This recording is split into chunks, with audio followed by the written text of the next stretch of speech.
Hello student, आपका इस YouTube platform पर स्वागत है। मैं आपका अपना ब्रजेश जादौन आपका स्वागत करता हूं। आज हम क्लास 12th का एक इम्पोर्टेंट टॉपिक आपके सामने लेकर आए हैं जिसका नाम है संयुक्त सूक्ष्मदर्शी कंपाउंड माइक्रोस्कोप।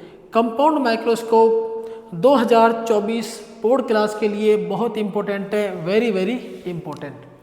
शुरू करते हैं। कंपाउंड माइक्रोस्कोप होता क्या है उसके बारे में चर्चा कर लेते हैं। सबसे पहले मान लो कोई चीज़, कोई ऑब्जेक्ट बहुत छोटा है जो हमको आंखों से दिखाई नहीं दे रहा है, मतलब ऑब्जेक्ट आपका बहुत छोटा है और वो हमारी आंख के साथ में एक एंगल बनाता है, जिसे एंगल का नाम होता है एल्फा। इस ऑब्जेक्ट का आपने नाम दे दिया ऑब्जेक्ट ए बी। ये हमारी आंख से डी डिस्टेंस पर होता है, तो मैंने लिखा -d।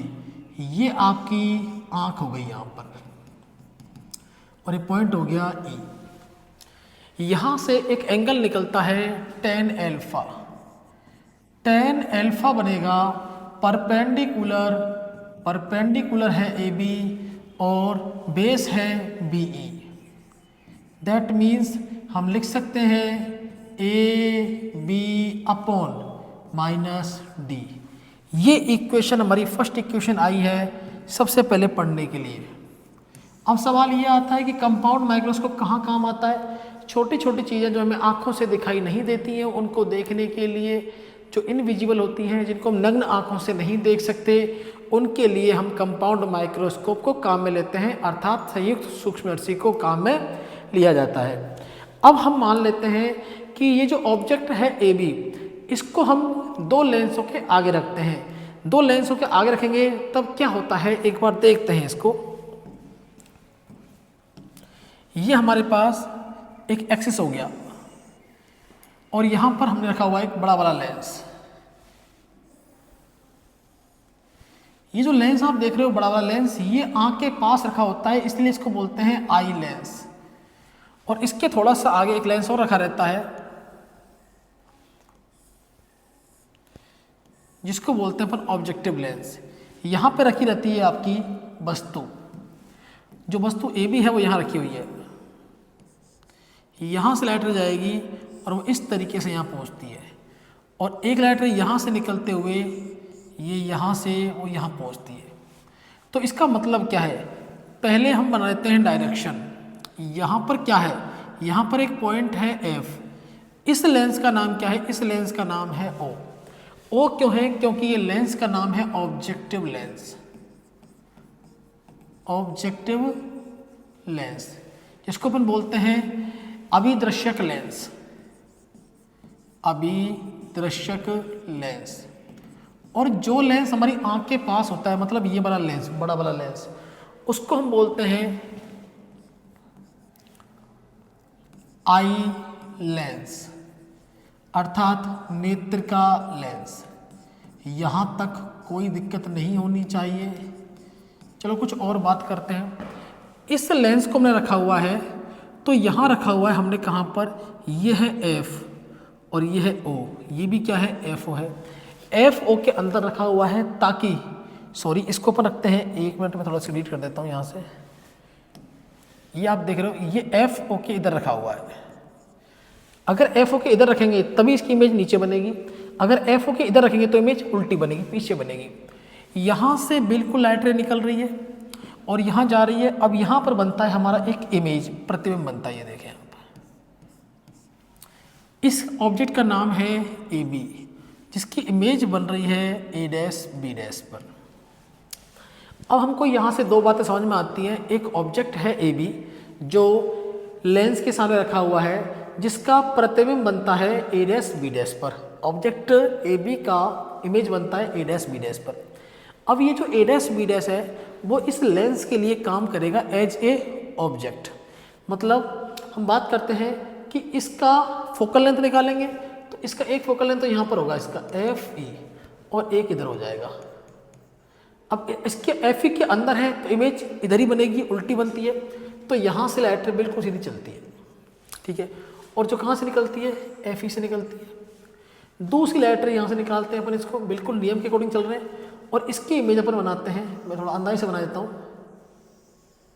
ठीक है। और अपन इनको भी मिला देते हैं एक बार।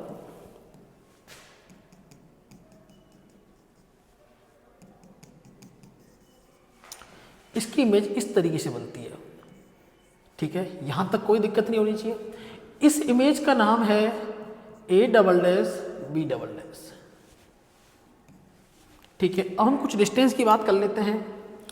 अगर ये मान लो ऑब्जेक्ट है और इस लेंस से रखा हुआ है U डिस्टेंस पे, तो इसको अपन डिस्टेंस को बोलेंगे UO माइनस। अब इसकी जो ऑब्जेक्ट AB की इमेज कहाँ बन रही है, A डैश B डैश पे बन रही है। तो जहाँ पर इमेज बनती है वो डिस्टेंस होती है आपकी V, और किसकी वजह से बन रही है, O की वजह से। तो ये किस में आएगा, VO। मतलब यहाँ से यहाँ तक डिस्टेंस कितनी हो गई, VO हो गई, ठीक है। और क्या है, ये आप जो देख रहे हो A डैश B डैश, वो इमेज है किसकी, AB की। बट जो A डैश B डैश है वो इस लेंस के लिए ऑब्जेक्ट का काम करेगा। और ऑब्जेक्ट वाली डिस्टेंस कितनी होगी भैया, UE। ये किस में आएगी, माइनस में। अब फाइनल इमेज कहाँ बन रही है, यहाँ बन रही है। तो इस डिस्टेंस को अपन ने कितना मान लिया, D मान लिया, ठीक है। और ये किस में ले लिया अपन ने, माइनस में। अब यहाँ पर एक एंगल बनाता हूँ मैं, और वो एंगल भी हमारे लिए बहुत इंपॉर्टेंट है। ये वाला एंगल, ये एंगल बनता है बीटा एंगल। आई होप आप क्लियर हो रहा होगा, ये बीटा एंगल है, ठीक है। अब यहाँ से हम निकालेंगे tan बीटा, ठीक है। tan बीटा निकालते हैं, इस तरीके से पूरा सिस्टम होता है। आपसे दो चीज़ें और पूछ सकता है, वो पूछ सकता है लेंथ ऑफ द पाइप, इस पूरे पाइप की लंबाई कितनी होती है। तो देखो दो लेंसों के बीच की लेंथ देखनी है, तो यहाँ से यहाँ तक की लेंथ कितनी है, VO, और यहाँ से यहाँ तक कितनी है, UE। तो हमको एक बात और याद रखनी है कि L इक्वल टू होगा VO प्लस, अब देखो यहाँ पर तो माइनस है, इसको ऐड करना है हमको, टोटल निकालना है। मान लो ये 2 सेंटीमीटर है, 3 सेंटीमीटर है, ये माइनस क्यों आया है, क्योंकि ये लेंस के इधर है। अगर इधर होता तो प्लस में आता, ठीक है। लेफ्ट हैंड वाला माइनस में आता है और राइट वाला प्लस में आता है। तो अब क्या लिखेंगे, प्लस लगाएंगे, और मॉडुलस माइनस UE, ये आपको थोड़ा सा याद रखना है, ये टोटल लेंथ है, पाइप की लेंथ है ये, ठीक है ना। ये क्लियर हुआ। अब यहाँ से अपन निकालते हैं tan beta. Sir tan beta कैसे निकालेंगे, मैं tan अल्फा निकाल दिया, tan बीटा भी निकालते हैं। tan बीटा के लिए क्या करोगे आप, tan बीटा कितना होगा, A dash B dash upon B dash E।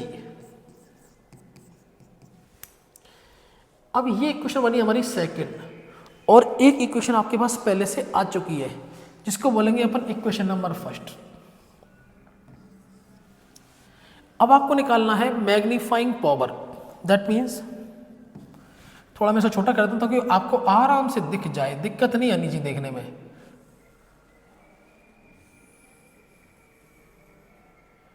ठीक है, अब हम निकालते हैं मैग्नीफाइंग पावर।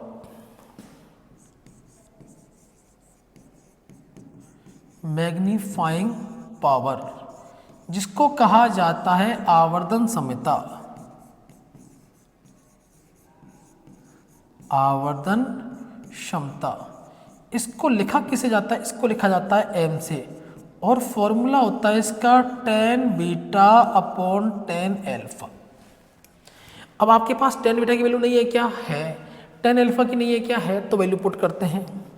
जब इसकी भैया अपन वैल्यू पुट करेंगे तो m इक्वल टू, यहाँ लिख देता हूँ मैं, पुटिंग द वैल्यू, मान रखने पर, पुटिंग द वैल्यू, मान रखने पर। तो m को नहीं छेड़ा है, tan बीटा की वैल्यू कितनी है, tan बीटा है a dash b dash upon b dash e। Alpha की वैल्यू कितनी है, a b upon minus D. m का फॉर्मूला बनेगा a dash b dash upon b dash e। जो फोर्थ वाला पार्ट है वो चला जाएगा ऊपर, माइनस डी को मैंने ब्रैकेट में लिख दिया है, और नीचे आ जाएगा ए बी। चलो आपको एक चीज़ बताता हूँ मैं, बी डैश ई की वैल्यू हमारे पास है क्या, हमारे पास बी डैश ई की वैल्यू है क्या, कितनी है, माइनस यू ई। तो ये भी लिख देते हैं अपन। जब इसको मैं इधर शिफ्ट करूँगा, ये तो हो गया, समझ में आ गया। चलो थोड़ा सा और शिफ्ट करते हैं, M equal to A dash B dash. अब ए बी नीचे आएगा और इधर क्या शिफ्ट हो जाएगा माइनस डी, और अपॉन में क्या आएगा बी। ये जो बी है वो इधर आ जाएगा और ए बी बी की जगह चला जाएगा, क्योंकि 2 इंटू 3 करें 3 इंटू 2 करें बात एक ही है। ओके, अब यहाँ पर बी डैश ई की वैल्यू कितनी है माइनस यू। ये हमारी समझ में आ चुका है, ये बनी इक्वेशन नंबर 3। बट अभी हमारे पास आप देख रहे हो कि हमारे पास A dash B dash upon A B की वैल्यू नहीं है। दैट मीन्स उसकी रिक्वायरमेंट हमको है। तो हम क्या करेंगे, हम करते हैं, हम एक ट्राइंगल लेते हैं डियर स्टूडेंट, और उस ट्राइंगल को अपन थोड़ा सा घुमाते हैं। मेरे पास एक ट्राइंगल लिया मैंने, ये देखें आप, ये मैं एक ट्राइंगल ले रहा हूँ।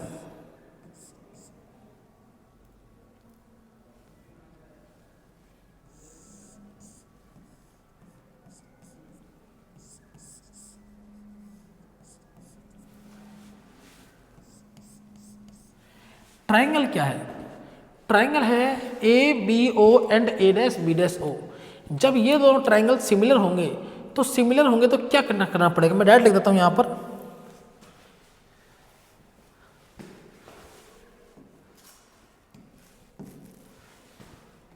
Triangle A B O and triangle A dash B dash O समरूप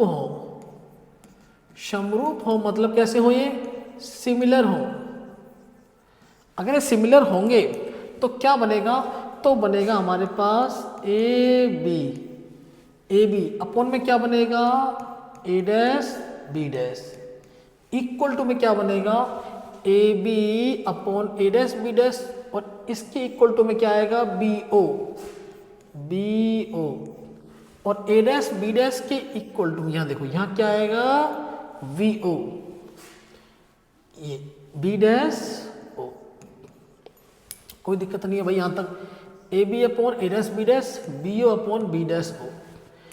अब क्या होता है कि अपन लिखते हैं A B upon A dash B dash, इसको नहीं छेड़ा है। बी ओ की वैल्यू कितनी है, बी से ओ की वैल्यू कितनी है माइनस यू लिखा।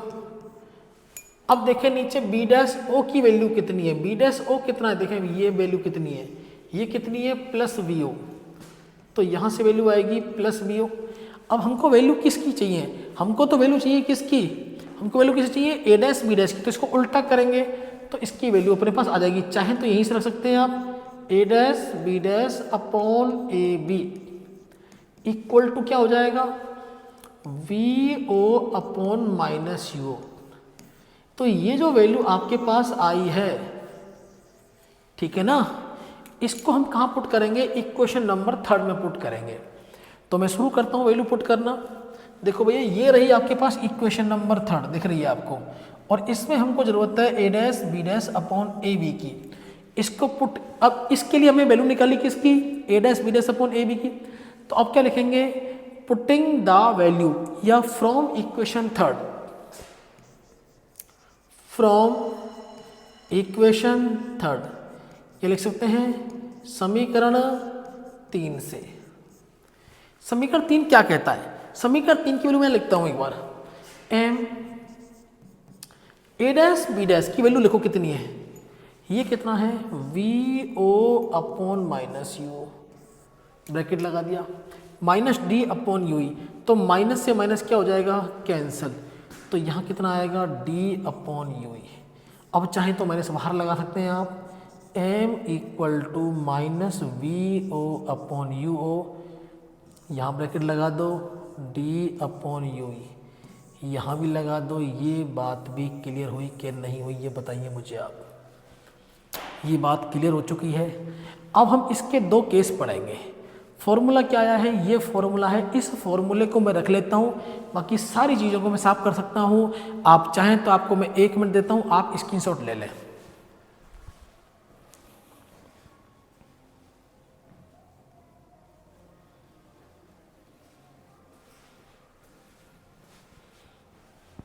ठीक है, चलते हैं फिर अपन। तो अब मैं क्या करता हूँ, इस फॉर्मूला रखूंगा, इसके 2 केस निकालूंगा, ठीक है।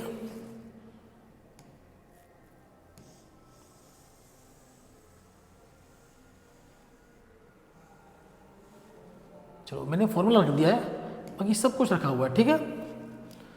तो इसके दो केस निकालेंगे और दोनों केस अलग अलग निकालेंगे। सबसे पहला केस, केस नंबर फर्स्ट, यदि प्रतिबिंब v दूरी पर बनता है, कहाँ बनेगा, v दूरी पर, ठीक है। तो प्रतिबिंब कहाँ बनता है हमारा, v पे बनता है। ऑब्जेक्ट कहाँ रखा रहेगा, u पे रहेगा। इमेज कहाँ बनेगी आपकी, इमेज कहाँ रहेगी आपकी, v पे बनेगी। ऑब्जेक्ट कहाँ पर है, u पर, और फोकल लेंथ क्या है, f है। यदि प्रतिबिंब, अब हम d दूरी लेंगे, यदि प्रतिबिंब d दूरी पर प्राप्त हो,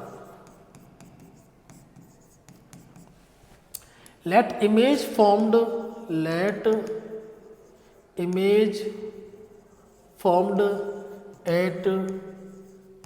d distance। अब इसमें हमको क्या करना है, u की जगह क्या आएगा, माइनस यू, एफ की जगह आएगा प्लस एफ। कौन सा वाला एफ, ये वाला एफ, देखो ये वाला एफ, ये वाला एफ, ये वाला एफ, ये वाला एफ, ये देख रहे हैं आपको, ये वाला एफ, ये वाला एफ, ठीक है। और डिस्टेंस क्या आएगी, यू, क्योंकि यही से निकल रही है फाइनल इमेज। फाइनल इमेज बन कहाँ से रही है, फाइनल इमेज तो इसी की वजह से बन रही है ना, तो डिस्टेंस तो यही आएगा भाई। आया कि नहीं आएगा,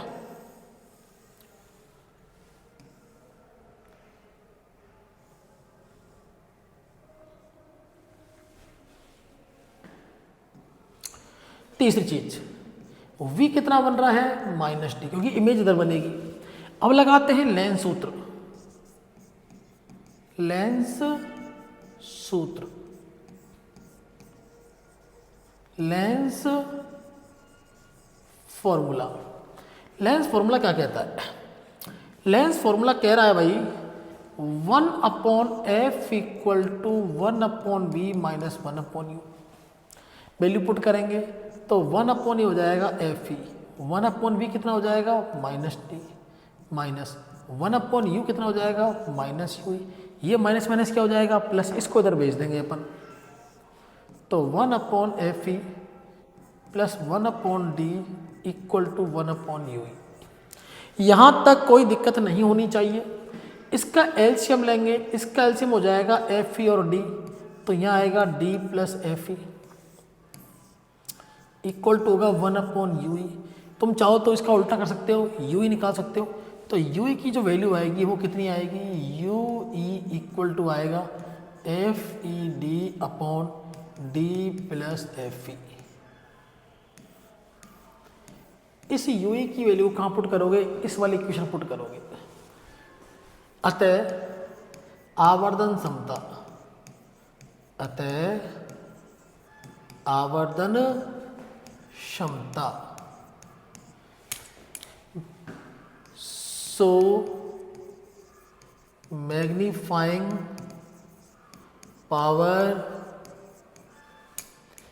फॉर्मूले के अकॉर्डिंग चलते हैं। m equal to minus V O upon U O को नहीं छेड़ते हैं, बहुत आसान, 2-3 बार बोलोगे याद हो जाएगा। Minus V O upon U O D upon U, मेरे साथ बोलो, minus V O upon U O D upon U, V O upon U O, V O upon U O, V O upon U O, D upon U. देखो कोई चीज़ हमको बोल के याद होती है तो उसको बोल के याद करना चाहिए ना, उसमें डाउट कहाँ है, उसमें कहाँ दिक्कत आ रही है। हमारा रिजल्ट अगर बोलने से अच्छा रहता तो बोलना चाहिए ना, वी ओ अपॉन यू, और यहाँ पर क्या आएगा डी, और यू की वैल्यू पुट कर दो, यू की वैल्यू पुट की एफ ई डी, और ये कहाँ जाएगा डी प्लस एफ ई। अब देखो कट रहा है कुछ, इसका इससे कोई संबंध नहीं है, ये कट गया इससे। तो एम इक्वल टू क्या बचा, minus V O upon U और D plus F E upon F E.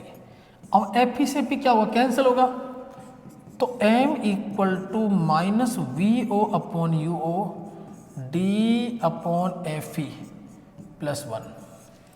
ये आपका पहला कंडीशन आया है, बहुत इंपॉर्टेंट है भैया, ध्यान से सुन लेना, अच्छे से याद कर लेना, इंपॉर्टेंट है। इसका मैं दूसरा वाला केस भी निकाल देता हूँ। दूसरा वाला केस निकालते हैं। उस वाले केस के लिए आप क्या करेंगे, यहाँ पर उस वाले केस के लिए आप लिखोगे प्रतिबिंब कहाँ बने, अनंत पर। सेकंड केस, यदि प्रतिबिंब अनंत पर प्राप्त हो, अनंत पर प्राप्त हो। Let image formed at infinity, let image formed at infinity. अब इस वाले केस में क्या होता है, u चेंज नहीं होगा, u इक्वल टू कितना हो जाएगा माइनस यू ई, ठीक है। f इक्वल टू क्या होगा प्लस एफ ई, बट जो v है वो कितना हो जाएगा इन्फिनिटी हो जाएगा। और जब हम लेंस फॉर्मूला लगाएंगे तब एक बहुत ही मज़ेदार बात आपके सामने आएगी, 1/f equal to 1/v minus 1/u। अब हमको यहाँ से लेंस फॉर्मूला भी याद हो गया, 1/f equal to 1/v minus 1/u, 1/f equal to 1/v minus 1/u। तो अब क्या करना है, 1/f को 1/f ही कर देना है और ये हो जाएगा इन्फिनिटी। अब प्लस लगाऊं चाहे मैं माइनस लगाऊं कोई मतलब नहीं, क्योंकि 1/∞ 0 होता है और ये माइनस माइनस 1/ue। तो भैया क्या होगा 1/f equal to 1/ue। Sir इसका मतलब क्या है, इसका मतलब ये है भैया कि आपके पास fe की जो वैल्यू है वो किसके इक्वल हो गई, ue के इक्वल हो गई। सर हम करें क्या, हमें कुछ नहीं करना है, आपको जो वैल्यू दिख रही है ना m की बस उसको लिखना है। सर वो वैल्यू क्या होगी, m equal to minus B O upon U, याद हो जानी चाहिए, minus B upon U D upon U, minus B upon U O D upon U E, D upon U की वैल्यू पुट कर दो, कितनी है भैया एफ ई है, यू की वैल्यू कितनो, यू की वैल्यू कितनी है, सर यू की वैल्यू वापस बोलो, मजा नहीं आ रहा, यू की वैल्यू कितनी है, यू की वैल्यू कितनी है एफ ई है। तो भाई रखो ना एफ ई, यहाँ रखनी है, कौन मना कर रहा है, m equal to minus B upon U D upon F E. ये आपका फाइनल आंसर आ चुका है। हमने क्या पढ़ा डियर स्टूडेंट, हमने पढ़ा है किस तरीके से संयुक्त सूक्ष्मदर्शी के द्वारा आवर्धन क्षमता निकाली जाती है। उसके बाद में हमने उसके दो केस पढ़े हैं। एक तो हमने निकाला है जब हमारा प्रतिबिंब कहाँ बनता है, डी दूरी पर बनता है, ठीक है। और दूसरा हमने निकाला है जब प्रतिबिंब हमारा कहाँ बनता है, अनंत बनता है। और दोनों के हमारे पास फॉर्मूले हैं। सबसे पहले m का फॉर्मूला निकाला, m equal to minus B O upon U D upon U. दूसरा वाला जो फॉर्मूला निकाला अपन ने minus B O upon U O D plus 1 upon F E, D upon F E plus 1। और तीसरा वाला जो फॉर्मूला निकाला है m equal to minus B O upon U O D upon F E. तो इस तरीके से हमारा कंपाउंड माइक्रोस्कोप खत्म होता है। Okay, thanks for watching.